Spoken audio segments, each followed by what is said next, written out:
Okay. Let's have a read. How was that? Wasn't that amazing? Yeah. Okay. Day 67. Psychological light. The mental brilliance concealment. I have not diminished my light.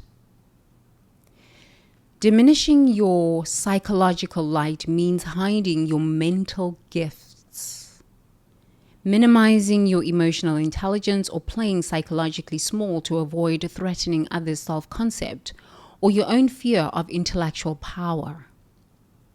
You dim your mental brightness by keeping insights private, avoiding psychological leadership, or making yourself intellectually smaller to keep others comfortable with their own mental limitations. Dr. James has profound understanding of human psychology and natural ability to help others understand their patterns and heal their mental suffering.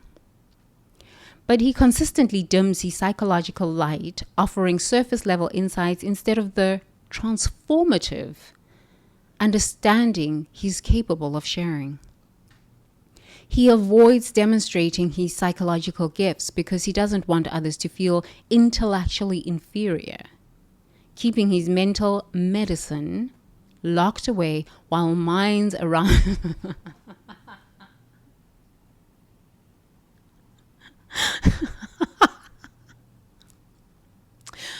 my frequency around this, I feel like I am judging myself.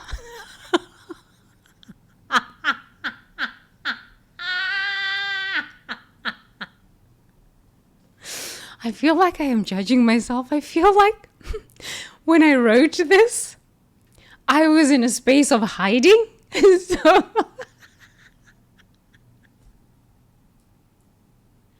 so it's kind of like, girl, look at yourself from your masculine perspective. These things are real. He avoids demonstrating his psychological gifts because he doesn't want others to feel intellectually inferior, keeping his mental medicine locked away while minds around him struggle unnecessarily. Diminishing your psychological light creates a split between your actual mental capacity and your expressed intellectual presence. Your nervous system knows you understand human psychology more deeply than you're revealing, creating internal tension between your true psychological gifts and your performed mental sameness. This cognitive contraction prevents authentic psychological service from flowing. Embodiment practice.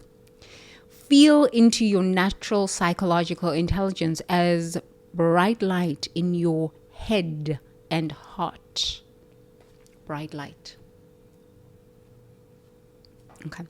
Notice how brilliantly your mental gifts want to shine. Sense where you contract or dim this intellectual radiance and say to yourself, my psychological light illuminates mental healing. I share my understanding to serve others' psychological growth.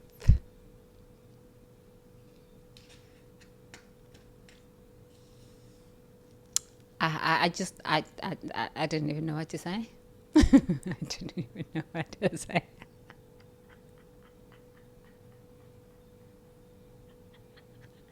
I didn't know what to say, but we shall read again. Diminishing your psychological light means hiding your mental gifts, minimizing your emotional intelligence, or playing psychologically small to avoid threatening others' self-concept or your own fear of intellectual power. This is because somebody told you in school that you're stupid. Sit down, shut up. Yesterday I was watching Billy Carson, and Homeboy, Terrence Howard. Terrence Howard. I was like, damn, man's real sexy. Real sexy. Damn, man, real sexy. Yeah, it's so beautiful to see men who are embodied in their intellectual power. There's, there's nothing sexier than an intellectually stimulating man. Honestly, an emotionally balanced man who speaks ish. This is what the children say. Who speaks ish. Real ish. I didn't even know what these things are. I'm learning these things, I'm learning. Who speaks real ish. But like, they went into quantum physics at such a deep level. Just keep it simple. Such a profound, they broke down quantum physics in such a profound way that I was sitting there and I was thinking, I need to like go back to storage and get my textbooks. Like, America is calling me. I need to go back to Vegas and go through my storage and go pull out all of my quantum physics textbooks. Because, I kind of trust ChatGPT to some degree, but not all to all degrees. But I was like, but even the textbooks, they made me question even the textbooks that I was reading. I was like, oh, okay, now this is quite something.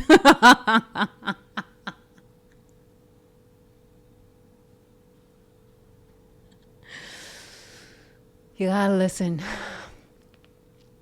to other perspectives. Why do we, number one, not listen to other perspectives? Because when you are going through your own upgrade in frequency, your own energy healing, your own COVID was a lot for everyone. COVID honestly was a lot for everyone. And the grief that people were experiencing and that they were working through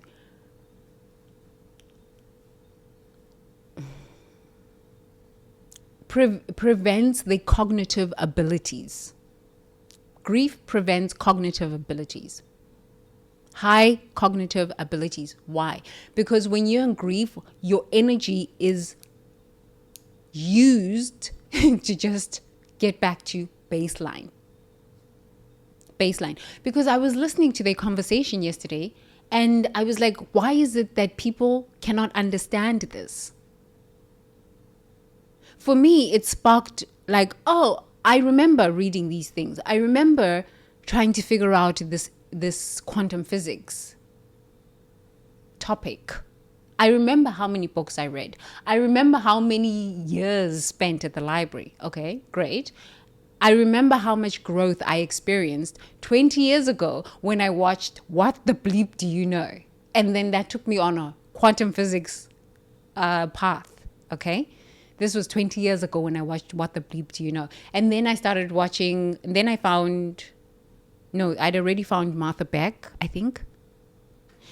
And then I found Lynn McTaggart, The Intention Experiment. I really loved listening to researchers and anthropologists and sociologists and reading their work. So then I got really deep into Lynn McTaggart, The Intention Experiment, and how they used to run these intentions. She used to run these intentions and people would heal from these intentions. And I had a really good friend in San Francisco, Silicon Valley.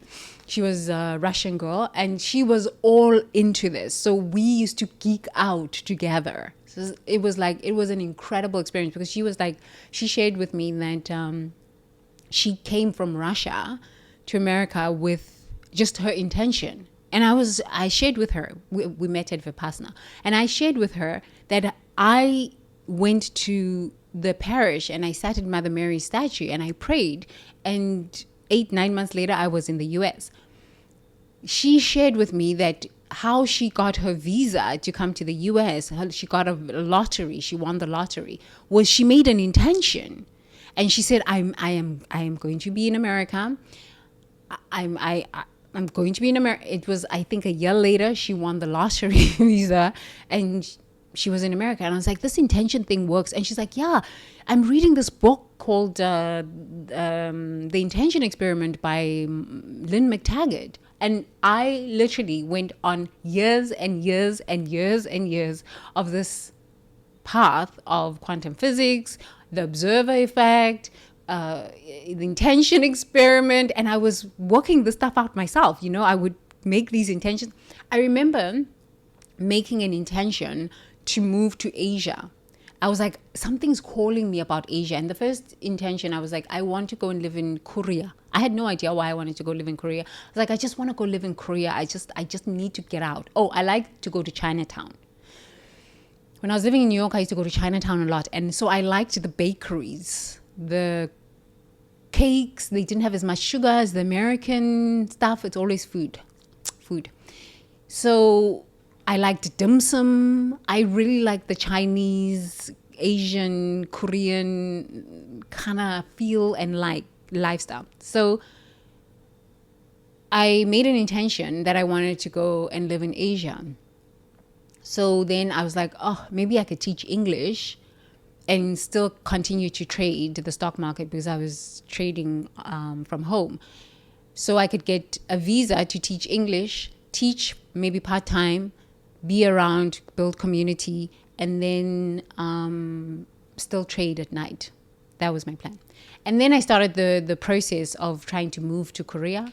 I said, oh my God. I looked at the apartments. I was like, oh no, the apartments that they're offering are awful. Thank you. Because I'm a snob. I was like, oh yeah, no thank you.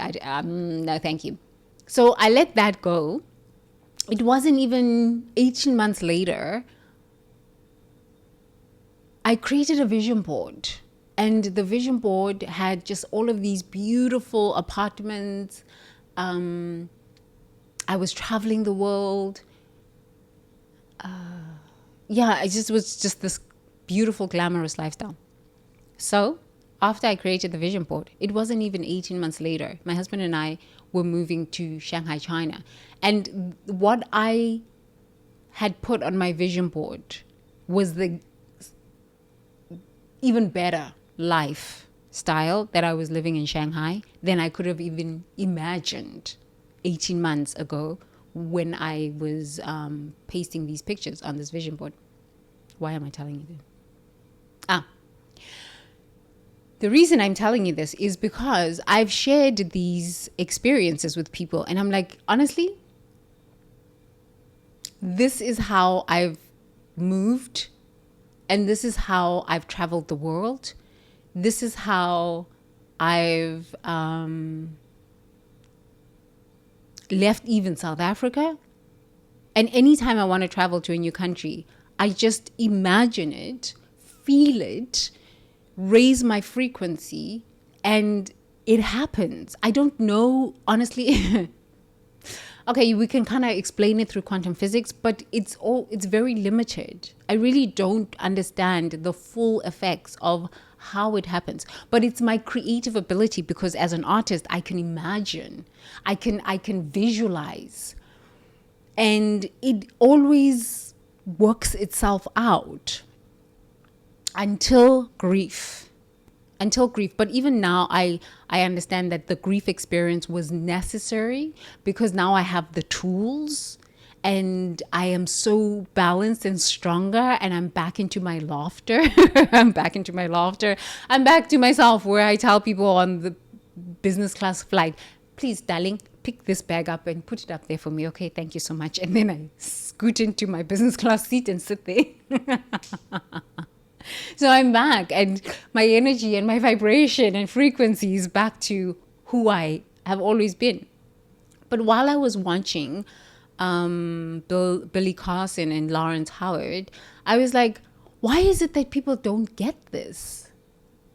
Why is it people don't understand that it's really that simple? So I'm even like questioning my own husband. I'm like, seriously, how we have lived is I make the intention, sometimes we'll go to the country. I remember when I wanted to move to China. Well, I didn't really know that I was going to move to China. I just knew that I needed to move to Asia. My heart was calling, my spirit was calling Asia. So I would go to Chinatown every week and just go and buy a donut or buy coffee. Vietnamese coffee is hella sweet. It's hella sweet. But in Vegas, there was a Chinatown. And they would have like Thai people food there, restaurants. They'd have Chinese restaurants. And I really loved the Shalom Bao and the dim sum. And then the bakeries. But I made it a point every week to go to Chinatown and just fill my mind with the possibility of living in Asia. I didn't specifically say China, but I had my vision board and I just made a conscious effort every single week to just drive down to Chinatown and eat some dim sum, learn a little bit wo yao jiga shalom bao, and just learn a little bit of Chinese, a little bit speaking to the Fo Yans, which are the waitresses. And 18 months later, I found myself living in this magnificent apartment. I had a driver. I had a housekeeper who was such an incredible person, who was like my Chinese mom, who taught me everything about China. Well, everything about China. And I had an incredible friend who was American but had moved to China, and he was also teaching me about Chinese culture and how to navigate Shanghai. I was like, in a billion years could have never written this, but my creative ability, this is why I share with you during our meditations. Please roll your eyes up to the center of your forehead. Just roll your eyes up to the third eye and just breathe. I am abundance consciousness, abundance of everything. Breathe it in, sigh it out. Breathe it in, sigh it out. This was my yoga practice. This has always been my yoga practice. Breathing, sighing it out. It really helps because it clears the brain of fog. So I was wondering when I was watching Billy Carson and Terrence Howard, why is it that people don't understand this? And then, of course, my trusted friend, ChatGPT. My trusted friend. I said, okay. So people have a lot of trauma. My competitive advantage is that I'm an artist. And I spent many, many years developing neurosynaptic connections in the right hemisphere of my brain so I can imagine my way out of problems. I'm living with an artist who now is, I'm like, what happened to you? You are an artist. You can imagine your way out of problems. What the frick happened to you? Sometimes these artists are something else. But now he's out because I started yelling. I just started hella yelling because I think white men sometimes just need a bit of discipline. They just need a discipline because I think sometimes their mothers coddle them too much. I don't have time for this because I am a Zulu woman. So I just started yelling. Yes, I just started yelling. Now he's out doing his things. Okay, great. So the artist in him is coming back.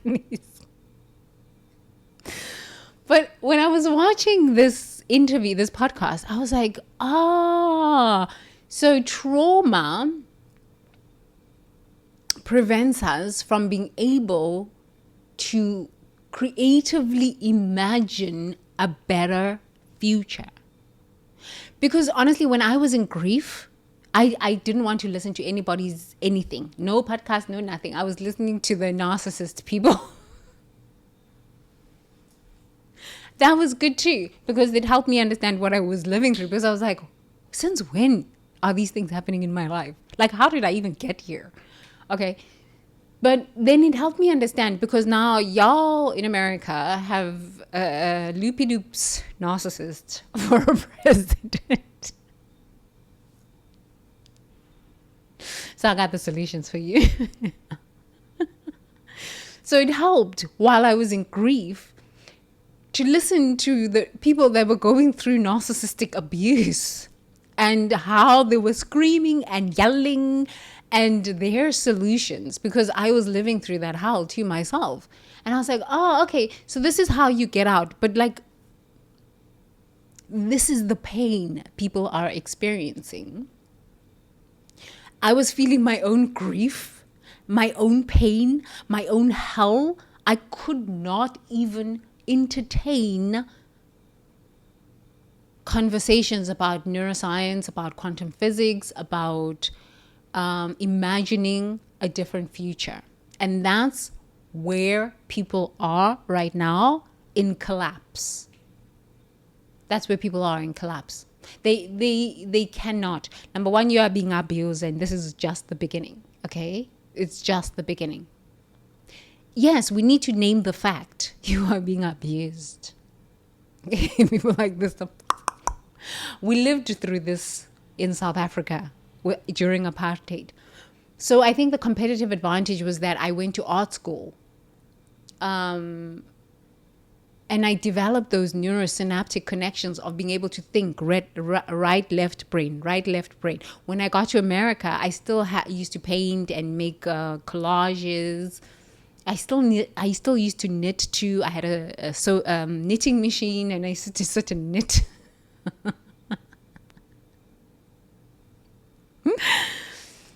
And paint, and sing and dance. But even though I developed my left hemisphere of my brain through college and through working on Wall Street and, hard finance, I still used to weekends or at night go to dance classes or practice my yoga or start knitting or cooking, cleaning my house, dancing loud music, twerking, all sorts of these things. So it helped me balance my left hemisphere and my right hemisphere. So when you don't have that balance, even when someone is giving you information about how to navigate this experience called life without having to struggle too much. Because I had I had a few girlfriends that were seriously envious of my ability to just make an intention and then move. I had one girlfriend that came to visit me in Shanghai when I was living in Shanghai. She's like, how do you have all of this? I'm like, it's not mine. It's rented. It's a rented apartment. Yes, it's very expensive. Yes, I have a driver. Yes, I live a life of a rock star. But honestly, it's my intention. I made the intention. I prayed on it. I knew it was already done because this is how I came to America. My life has always been, it's already done. And then my job is to raise my frequency, do whatever I've got to do, meditate, forgiveness work, work out. Working out is so powerful because now your body is in movement. And then the universe conspires to allow my wildest dreams to come true. But most people, I think because of trauma, grief is a big one. The reason why the collapse is, it feels so heavy on the world is because people have not grieved COVID. They have not grieved. You've had so many losses. And now with all the losses of jobs, the losses of homes, the losses, people cannot hear it. You can talk about wealth frequency. You can talk about abundance consciousness. People cannot hear you because I know for 3 years, I could not even listen to a podcast on positivity. I couldn't. I was just like, I don't care. All I need to do right now is conserve my energy so that I can get back to baseline and I can work through my sensations in my body. This is why I just checked myself into the soul hospital and started chanting, Namo tassa bhagavato haramhato samma sambuddhassa. Namo tassa bhagavato haramhato samma sambuddhassa. Because I inherently understood that I gotta bring my energy towards myself. Like I gotta settle the mind. Gotta sit up and chant and meditate so I can get back to sanity. Because when you are experiencing insane amount of grief, now grief will get you. Okay? Grief, collapse, midlife crisis. That stuff will get you. It will get you. It's a level of emotional upheaval that I'm strong. I am very strong. I left home when I was 17 years old. I worked my way, going to trees, putting my forehead on a tree trunk and be like, I don't know what I'm doing. I don't know what I'm doing. And I just pray my way through life, telemarketing jobs, people hanging up on me. Don't ever call again. Getting fired from all these jobs. And I still just kind of worked that magic, and I kind of built an incredible life for myself. But I had no idea that grief, like the level of grief humanity is experiencing, is beyond what I conceptually understood. Because then when I was going through grief, I started experiencing ancestral grief. Ancestral grief is something else. It's like my grandmothers came in, and my grandfather's grief, my dad's grief. Oh my God, this is not my stuff. This is not my stuff. I'm just grieving my dad's death. I'm like, oh my God, I'm just grieving that I just left America, and I like, why now all this grief of the grandmothers and the grandfathers and the aunties and the uncles. I was like, oh my God, this is too much. This is too much. So, Billy Carson, Terrence Howard, the reason people will never, not that they will never, that they cannot understand what you are talking about, and it's difficult to get consciousness and people to be at a level of understanding of what you're talking about, is trauma, number one. Humanity's experienced insane amounts of trauma for many, many lifetimes. Just in this lifetime, a lot of trauma. And the grief of COVID, and now the grief of people losing their jobs, and the uncertainty. For such a time as this, I chose to come to planet Earth with solutions. But you gotta go first. Oh, it is hell. Yo, that stuff is hell. Okay. So I went on a roundabout, and I was telling you a lot of things, how I moved through my own life. Okay. So Dr. James has profound understanding of human psychology and natural ability to help others understand their patterns and heal their mental suffering. Okay. But he consistently dims his psychological light, offering surface level insights instead of the transformative understanding he's capable of sharing.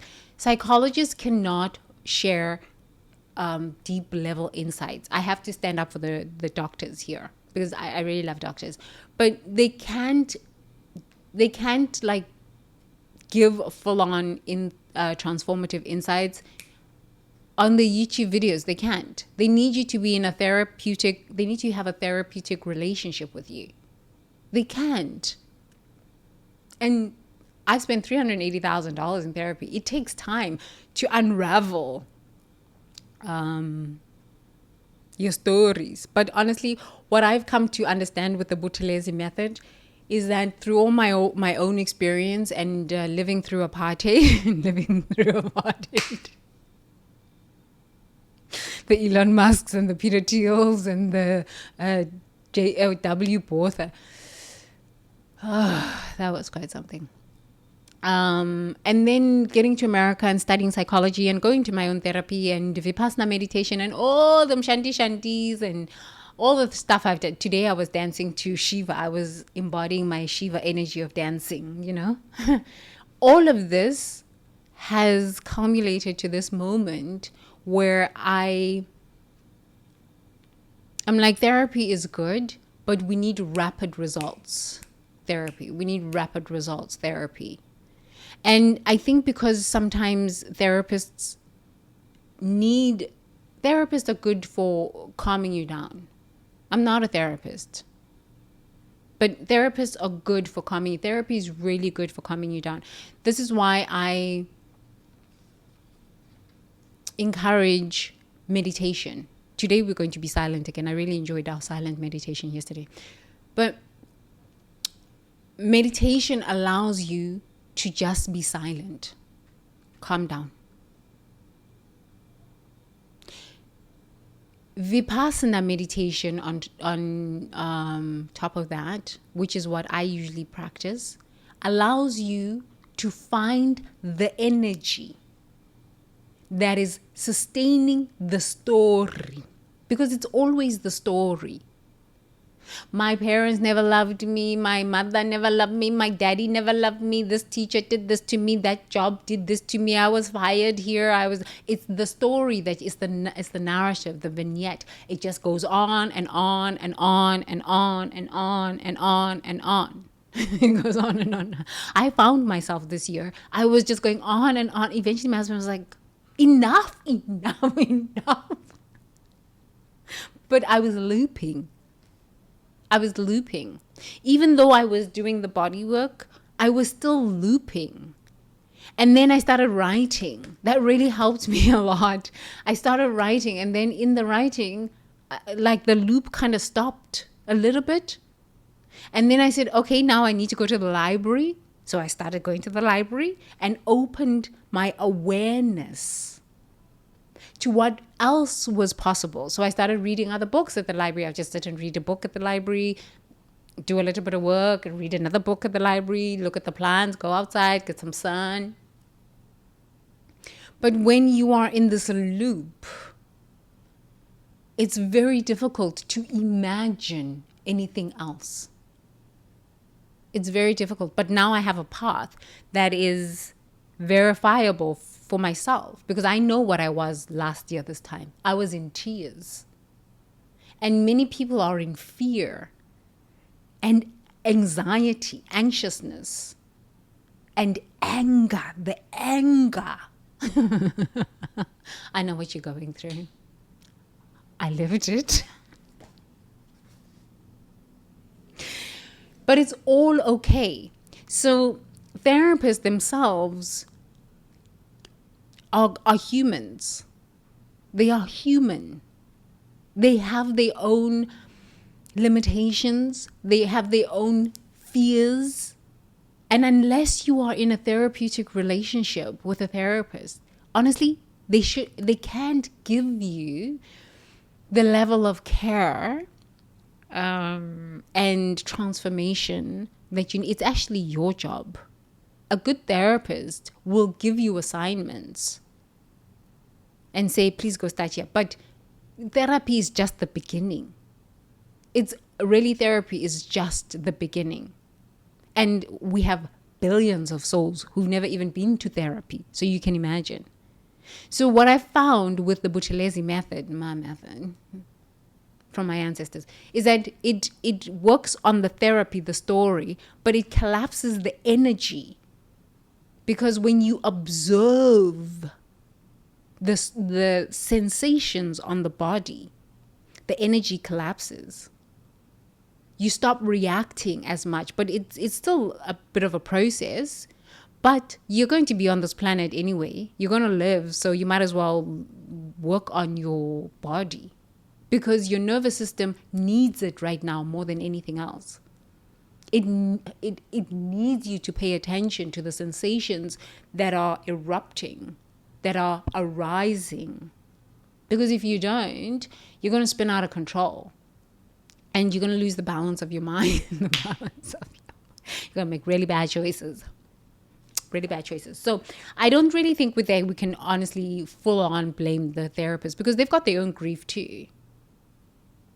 We sometimes as human beings want to parentify doctors, healers, teachers, professors, people in positions of authority, your president. You want to parentify your presidents. I voted for you, so you need to make sure that I'm okay. You take care of me. This is not your parent. You've never had a mother. You've never had a father. Technically, God is your mother. God is your father. Father, Mother, God. You came through your parents because you are a soul with a body. And if this is too big, you're like, what? Okay. It's a seed planted. I'm bringing you along. Okay. So we cannot parentify our doctors, our healers, our presidents, our professors, CEOs, professors. Why are you parentifying these people? These people are souls with bodies on the same path as you. So when we stop parentifying our people here on planet Earth, now we parentify Jesus and the ascended masters. No, we do not parentify. They are here to teach us how to embody our own divinity, our own sovereignty. But this is where we are. So it's not a big deal.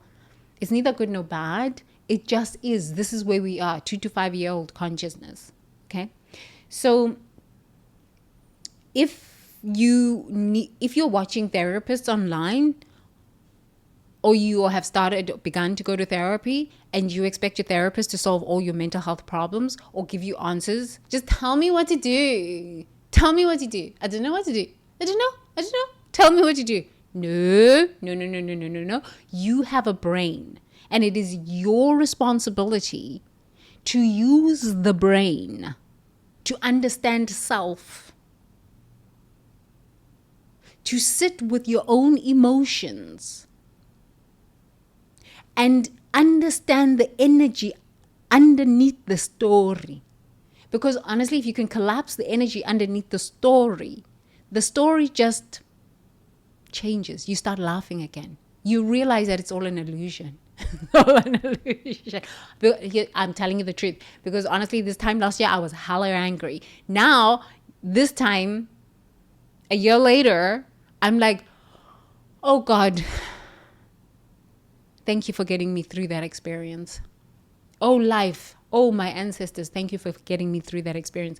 It was hell on earth, but it was preparing me for such a time as this, because I consciously chose to come into this life experience. Such a time is this. I chose this. So I went ahead, and it was quite something. Okay, so we cannot parentify anyone here on planet Earth, deify anyone. You are here as a sovereign being to awaken to your own divinity. Okay, so he avoids demonstrating his psychological gifts because he doesn't want others to feel intellectually inferior. I'm sorry, but Dr. James, you got to stop with this stuff. You got to stop. If you can help someone without getting into a deep relationship, healing relationship, and where you're now jeopardizing your license, you got to stop with this low self-esteem. You got to stop. Just share. Help someone. Give them something a little, like I'm sharing with you here. Let's meditate together. Let's sit down together. Right? So share. No, just stop telling the problems. We're tired of understanding, okay, this is what a narcissist does. Give me some kind of a fucking solution. Give me something. I believe people need to invest in their own healing. Because if you don't invest in your own healing, I'm sorry, you're not actually going to grow. There has to be skin in the game. I paid for my own therapy. I worked and paid for my own therapy. It's not free. When I was in ministerial school, there was a program that I needed to listen to. It was Ernest Holmes' Prosperity. It was a prosperity course. And he said, prosperity, what did he say? Enlightenment is not free. It's not free. Awakening is not free. You've got to invest. So, doctors, psychologists, there's so many online. Give me something, a question to ask myself. Don't keep telling me about this is what a narcissist does. This is what a narcissist does. Give me something to do so that because what happens is I just start spinning and ruminating. If I hadn't had the tools from years of therapy, years of yoga, years of shamanism, years of ayahuasca, I I would still be ruminating. So I can't imagine the billions of people going through an awakening, a collapse, a spiritual awakening, losing jobs, medicine, medical bills going up, and the crazy president. The spinning. That's why these young ones are just ranting online. They're talking about their presidents and stuff. They're just ranting. This is why the Gen Z are just erupting all over the world, and they're protesting, burning things down. It's because they have so much rage and so much anger.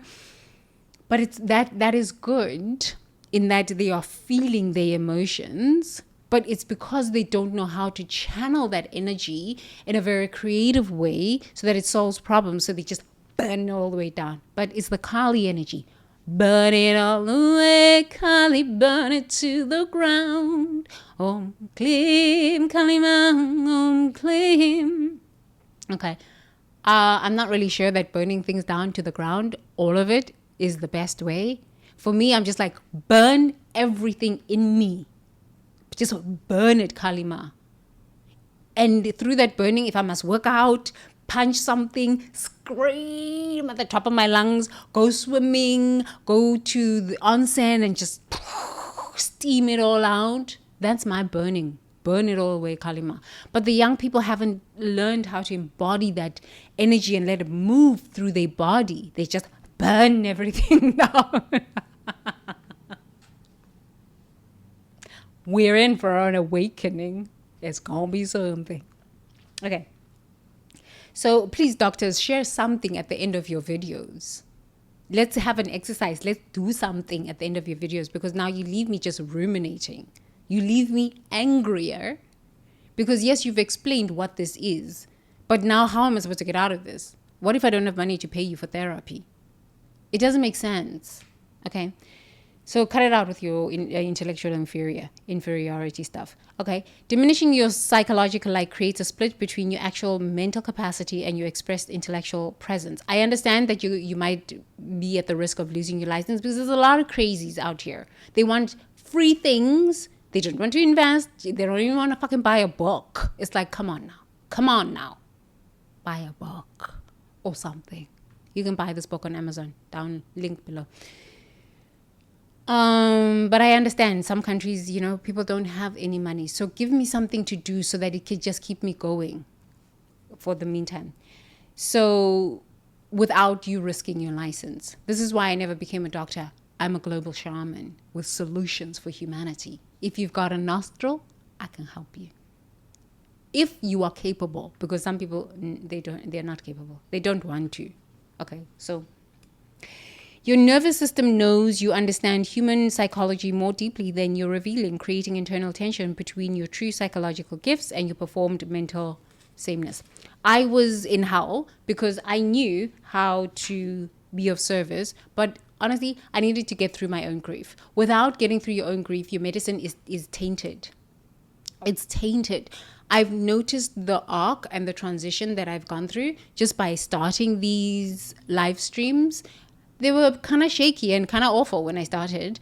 And now I'm like, oh, I'm laughing. I look forward to doing my live streams. I'm really excited to wake up and do my live streams. And now I've got my schedule kind of going. So now I get up, I do my meditations, and I work out so I can feel my sensations while I'm working out. So I've kind of like gone back to what I used to be, but now in a better way. Because I always used to get up, meditate, drink water, work out, then eat breakfast, then get working. So I'm like, wow, I'm back to my routine a little bit. Why was I telling you that? Oh, the transformation that I've gone through. So share with us, doctors, what you are doing. How do I get out? You don't have to give me everything. Even if you just share one thing to help me. Okay. Without risking your license. Okay. Embodiment practice. Feel into your natural psychological intelligence as a bright light in your head and your heart. You're here to share your gifts. You're here to share. Yes, people must invest, and yes, people must pay you for your work and the contribution you make here on planet Earth. This it's a must.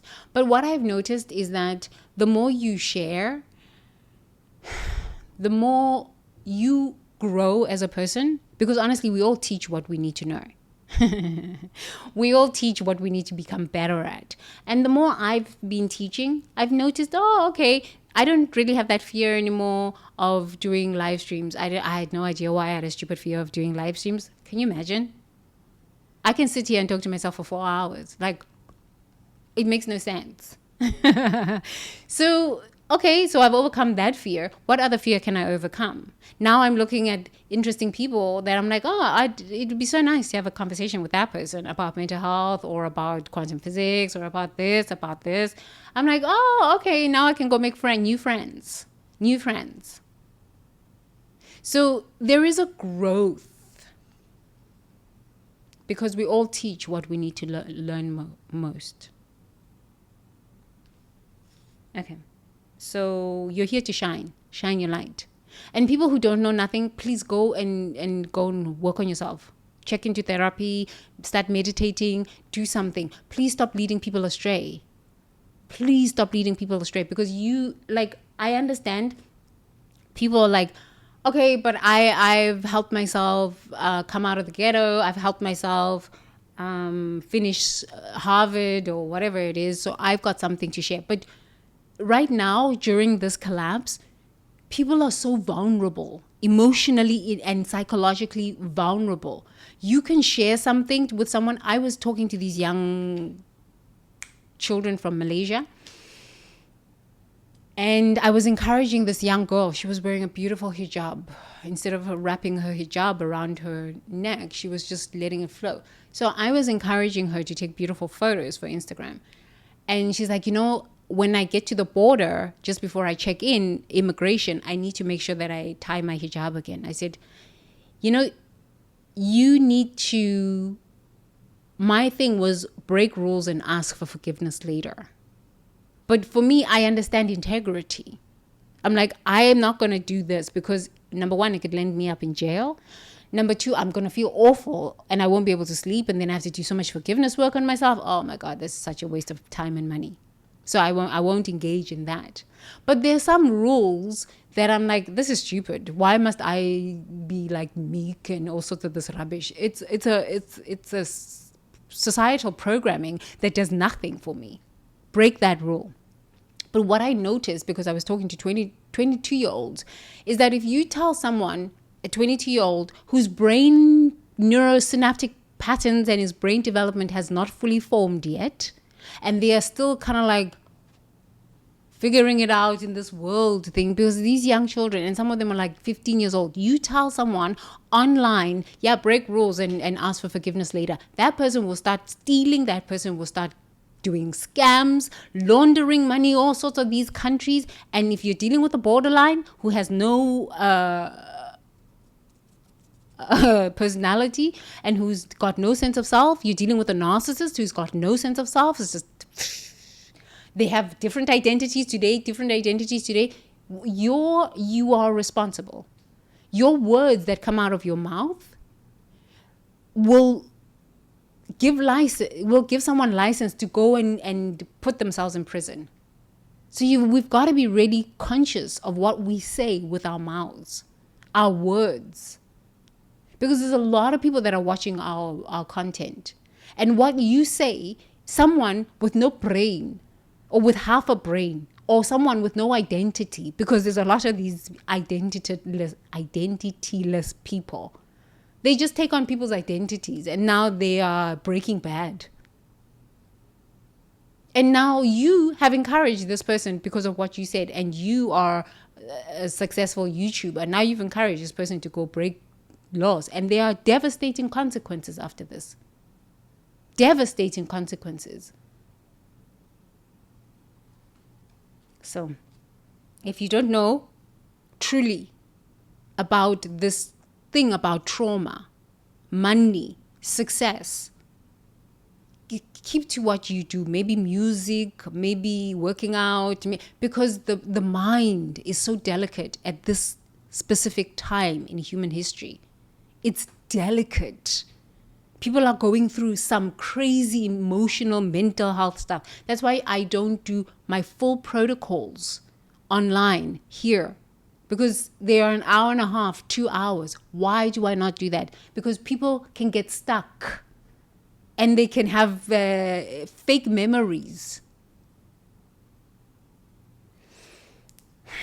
This is why therapists do not give transformation full on the intellectual, because people are mad.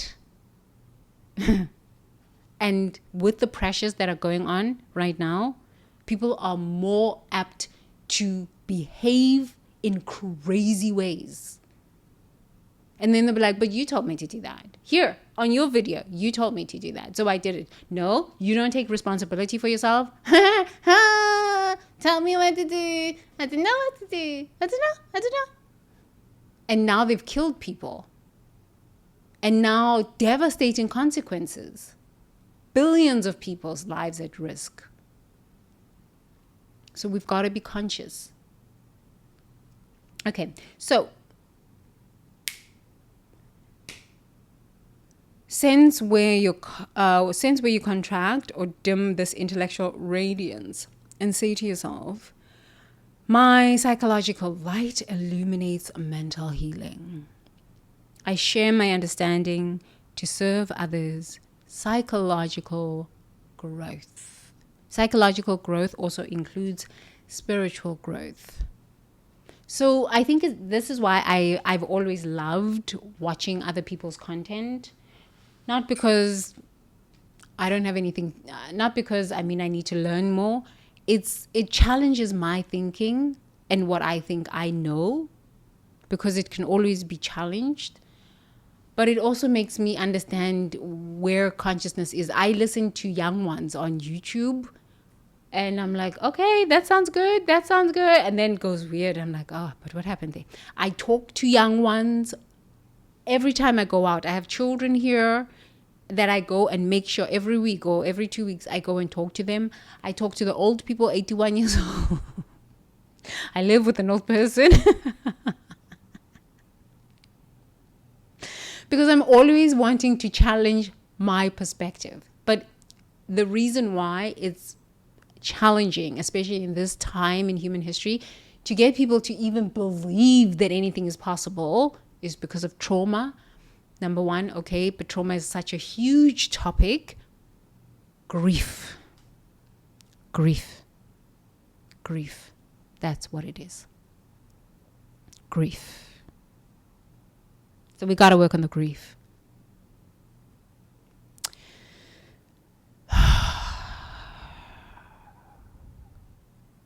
We got to work on the grief. And because grief is so heavy, because it's attached to a sense of loss. This is why in our breathing meditations, I am focused on, I am the abundance of everything. Because when you feel like you are losing, you just feel like there's this heavy energy that is just pushing you down. You could just never win. But that's not true. It's a fact. It's a transitory experience. Truth is, you are more than this. And it's so difficult to see it, feel it, taste it, hear it. Imagine when you are living through the experience. And we cannot negate this. If you negate this, it will come back again. The experience of grief, the second time, the third time, the fourth time will knock you out. You won't be able to come back. So it's important to acknowledge, yes, humanity is living through this. But it does not define us. It is our initiatory experience. It is our initiatory experience. So, please, let's stop blaming our therapists. Don't run around to doctor, therapist, shaman, these people. No. Sit with yourself. Find one that works for you, but they actually do the work. So, because we are 2 to 5 years old, we're going to do Teacher Tembi's work. I love teaching the young ones, the children, 5 years old, 4 years old, because I can get them to sit down and do the work. Sit down. Teacher Tembi, sit down. In a lovely way. I love you a long time. So, how is that? In the comments below, please share. Share and like these videos. And share with other people. Okay? And make sure that you get yourself a copy of the book. And leave a review of the book.